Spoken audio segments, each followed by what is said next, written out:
Dlho sa snažíš, ale stále nemáš menej váhy.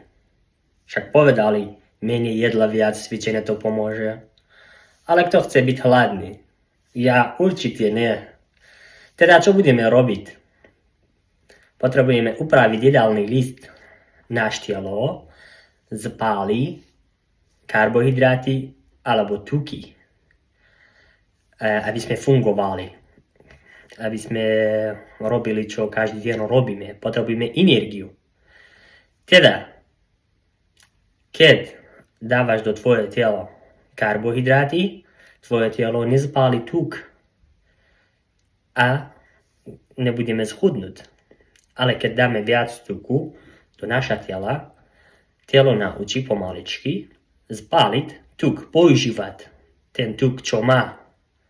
A potom výsledok bude čo? Schudneme. Však trošku pohyb, samozrejme pomôže. Teda nezabudneme na to. Keď máme menej tuk, máme zdravý mozog, zdravé telo a budeme rád život trošku viac asi.